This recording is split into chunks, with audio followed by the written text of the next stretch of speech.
चले, अभी मैं थोड़ा सा दोबारा रिवाइज कर देता हूँ ताकि जिन लोगों का लेक्चर मिस हो गया तो वो उसको ना वो देख सके। अच्छा, इसमें हमने अभी तक कोई इतना खास नहीं किया, जस्ट जो पुराना हमने पढ़ा हुआ है कि हमने अभी इमेजेस लगाए हैं 4, ठीक है। और ऐसा जैसे हमने कल वाले लेक्चर के अंदर एक यूएल का टैग लगाया था, जिसके अंदर हमने तमाम लिस्ट टैग को डाला था ताकि हम लिस्ट को मैनेज कर सकें।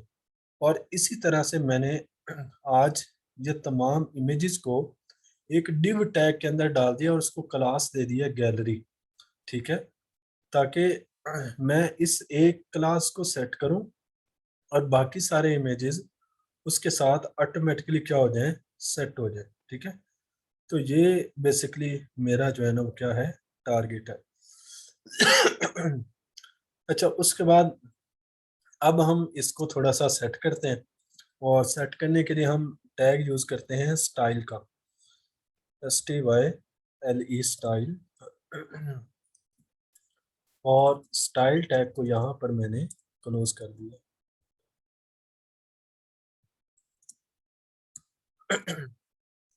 अच्छा, अब मैंने आपको बताया था कि CSS के अंदर स्टाइलिंग करने के लिए बेसिकली दो मेथड्स होते हैं। एक होता है क्लास के जरिए एक्सेस करना और दूसरा होता है उस टैग के जरिए एक्सेस करना। तो अब हमने चूंकि क्लास दे दिया तो हम इधर क्लास का नाम लिखेंगे, और जब हम क्लास का नाम लिखते हैं तो डॉट लगाते हैं, डॉट, और क्लास का नाम क्या आ गया, गैलरी। अब हम आगे इसके अंदर प्रॉपर्टी लिखेंगे कि क्या हम प्रॉपर्टी ऐड करना चाहते हैं। तो सबसे पहले, सर जब क्लास असाइन करते हैं तब हम डॉट यूज करते हैं, और अगर हमने आईडी असाइन किया फिर हम हैश का साइन यूज करें। हाँ बिल्कुल, फिर हम हैश का साइन यूज करेंगे। और अगर हम डायरेक्ट उसको टैग के जरिए एक्सेस करना चाहते हैं फिर उस टैग का नाम आ जाएगा, सही है। अच्छा, हमने लिखा ऑलराइट सर। डॉट गैलरी, और उसके बाद पहले तो इसे फ्लोट करते हैं, FLOAT फ्लोट। और लेफ्ट लेफ्ट हम कर देते हैं, ठीक है, क्योंकि मतलब कि एक सीक्वेंस में आ जाएंगे। फ्लोट लेफ्ट किया, और जो इसकी विड्थ है, जैसे कल हमने यूएल नेविगेशन के अंदर ये जो नैब क्लास थी उसके हमने जब बैकग्राउंड ब्लैक किया था या इस तरह से, तो सारी की सारी ऑटोमेटिकली उसके अंदर आ गई थी। तो हम अभी इसकी विड्थ सेट कर देते हैं, और लेट्स सपोज के इसकी विड्थ मैं कर देता हूँ, कितना कर देता हूँ जी, 200 पिक्सल्स कर देते हैं, ठीक है। 200 पिक्सल्स मैंने इसकी विड्थ कर दी, और इसको मैं यहाँ पर सेव करके चेक कर देता हूँ कि अभी इसके अंदर क्या चीज़ें शामिल हुई हैं। अभी इसका कोई मतलब कि वो इफेक्ट नहीं हुआ, जस्ट ये है कि जो गैलरी है वो डिफाइन हो गई है और वो फ्लोट लेफ्ट है, और उसकी विड्थ जो है ना वो 200 पिक्सल्स हमने कर दी है। अच्छा, उसके बाद फिर हम थोड़ा सा, जैसे अभी अगर आप इस को देखें तो ये थोड़ा सा लेफ्ट साइड से हट कर है, तो मैं इसको भी लेफ्ट साइड से मूव करवाता हूँ। तो मैं कर देता हूँ खाली अगर मार्जिन लिखूं तो ये क्या होगा, ऊपर नीचे लेफ्ट राइट सारी जगह से मूव कर जाएगा, मतलब कि सेंटर में आ जाएगा। तो मैं इसका कर देता हूँ 10 पिक्सल्स, ठीक हो गया। और अभी अगर मैं इसको अभी ये शो नहीं हो रहा, अगर हम इसको एक दफ़ा बैकग्राउंड लगा के चेक कर लें कि भाई ये कहाँ पर लाई कर रहा है। चलिए जी, इसका मैं बैकग्राउंड ब्लैक कर देता हूँ, और चेक करने के लिए कि क्या ये बनी है कि नहीं बनी। अच्छा,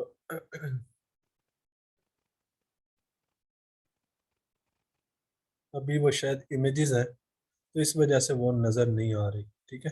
तो ये बहरहाल ये है कि ये बैक साइड के ऊपर हमारा सेटिंग हो चुकी है, मतलब गैलरी क्लास की। तो अब हमने इमेज को सेट करना है, ठीक है। और इमेज को सेट करने के लिए हम क्या करते हैं, चूँकि मैंने सारे इमेजेस को सेट करना है तो मैं इधर इमेज टैग को ही लिख लेता हूँ।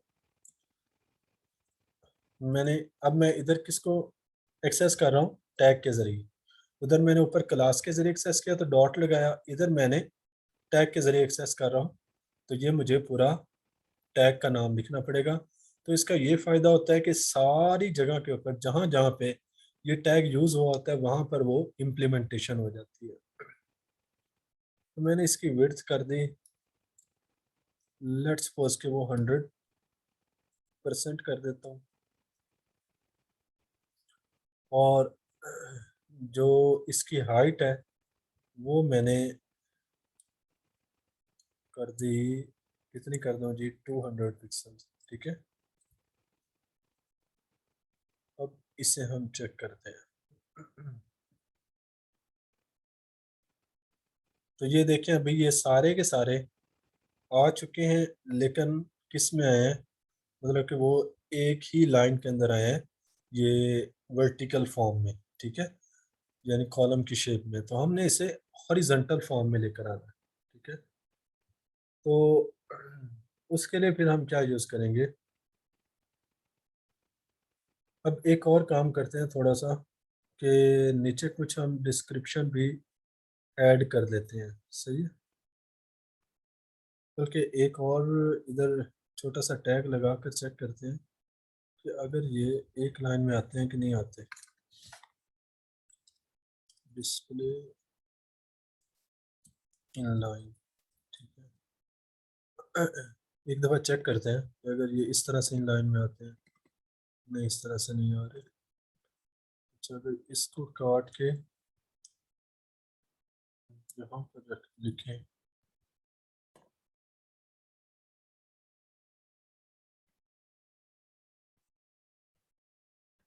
नहीं अभी नहीं आ रहे, ठीक है। तो ये हमारे पास अभी वो सारों की विड्थ और हाइट क्या हो चुकी है, सेम हो चुकी है। और अब हमने इसको थोड़ा सा जैसे कल वो मतलब कि इमेजेस वगैरह थे वो एक लाइन में आ रहे थे, तो इस तरह से अब हमने इसको भी क्या करना है, एक लाइन में लेकर आना है, ठीक है।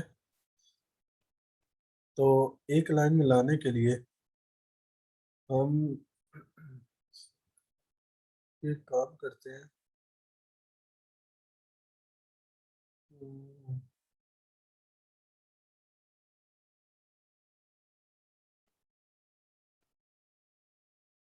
अच्छा एक मिनट, मैं ना इधर एक और बना हुआ पड़ा है, इसको थोड़ा सा चेक करना है।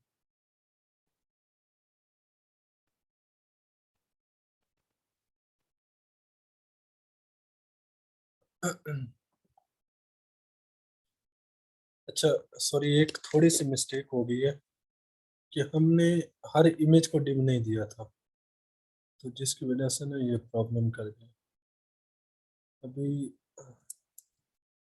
इधर हम इसे सेव करेंगे, तो हर इमेज को डिव के अंदर हमने सेव करना है, हर इमेज को।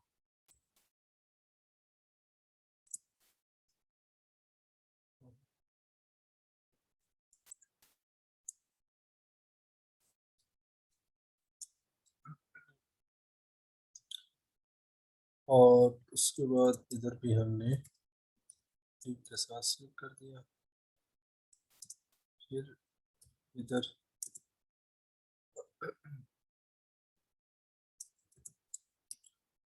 और डिव को हमने यहाँ पे क्लोज कर दिया, ठीक है। अब हम इसे चेक करते हैं कि अब ये एक लाइन में आया है कि नहीं। देखें, अब ये एक लाइन में आ चुके हैं, ठीक है।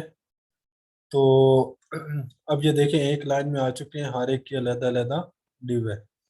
और एक और चीज़ मैं आपको थोड़ा सा बताता हूँ, वो ये कि आपने नॉर्मल देखा होगा कि नीचे टेक्स्ट लिखा होता है, ये देखें जैसे ये टेक्स्ट लिखा होगा, तो इमेज के बिल्कुल एन नीचे आता है। तो उसके लिए फिर हम क्या यूज़ करेंगे, उसके लिए हम एक और पैराग्राफ लिखते हैं। तो पैराग्राफ को भी हम अलहदा डिव देंगे, सही है। पैराग्राफ को भी हम अलहदा डिव देंगे। तो उसका नाम, उसके लिए मैं क्या करता हूँ, एक ये इस डिव से पहले यहाँ पर मैं एक और डिव क्रिएट करता हूँ, और उसका नाम मैं दे देता हूँ class is equal to para, ठीक है। और उसके बाद यहाँ पर मैंने कुछ लिख लिया, ठीक है, जैसे लवली टेस्टी पिज़्ज़ा, कुछ इस तरह से हम लिख लेते हैं। और इस डिव को मैंने क्लोज कर दिया। अब मैं एक को लगा कर चेक कर लेता हूँ कि क्या ये आ रहा है कि नहीं आ रहा। अब ये देखें, ये टेक्स्ट लिखा हुआ आ रहा है, लेकिन चूंकि हमने इसका बैकग्राउंड क्या लिखा था, ब्लैक, तो इसलिए वो शो नहीं हो रहा। तो मैं अब ये बैकग्राउंड जो ये इस दोनों को मैं हटा देता हूँ और अब इससे चेक करता हूँ। तो ये देखें, ये इसके साइड पे आ रहा है।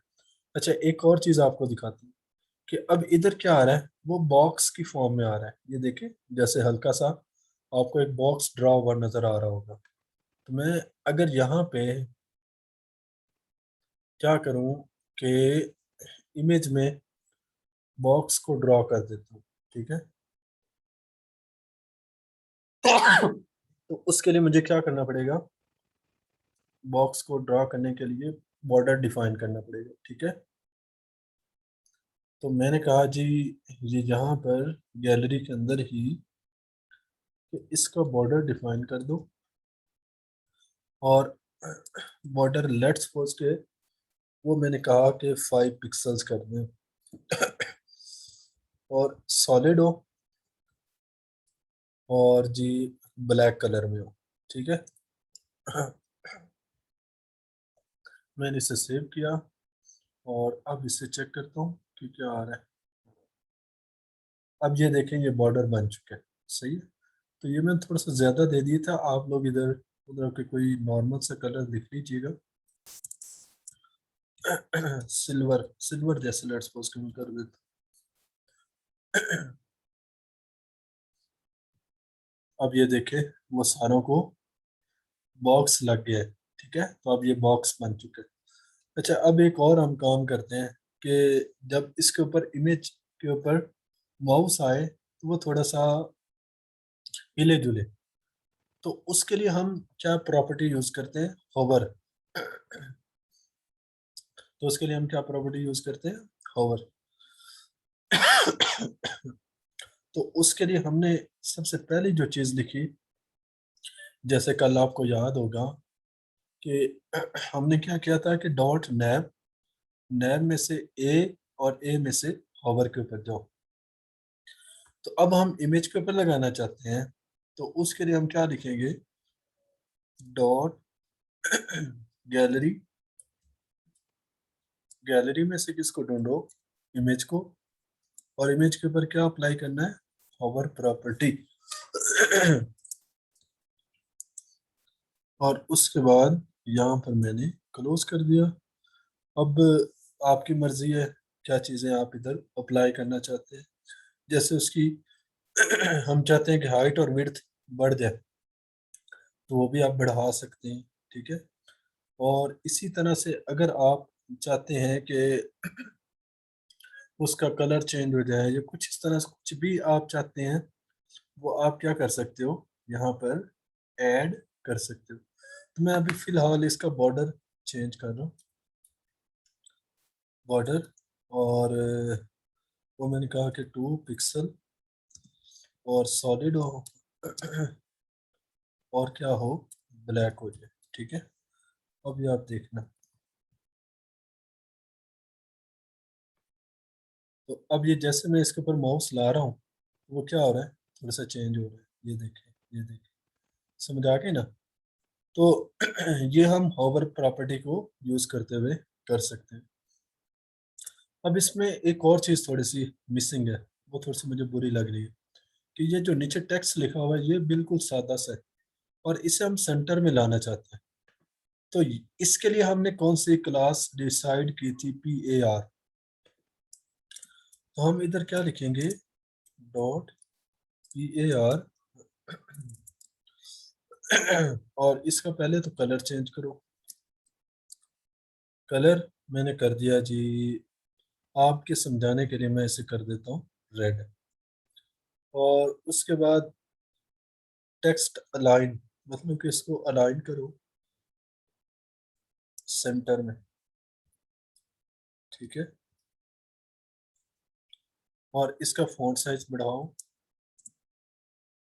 फॉन्ट साइज थोड़ा सा बढ़ा देते हैं 18 पिक्सल्स कर देते हैं। अब चेक करते हैं कि क्या आया। अब ये देखिए साइज भी बड़ा हो चुका है और वो सेंटर में आ चुका है, ठीक है। तो इस तरह से आप कुछ भी लिख सकते हैं। अच्छा, ये एक इमेज को मैंने करवा दिया है, बाकी आप लोगों ने ना 3 इमेजेस की ट्राई करनी है, ठीक है। और ग्रुप में शेयर कर दीजिएगा ताकि सब लोगों की डिस्कशन हो जाए। तो आप लोगों ने ना बाकी 3 जो है ना वो ट्राई करनी है, ठीक है। सही हो गया? कोई इसमें क्वेश्चन है तो काइंडली मुझसे पूछ लें। जी सर, क्लियर है। चलें, ठीक हो गया, थैंक यू। ओके, अल्लाह हाफिज़। अल्लाह हाफिज़ सर।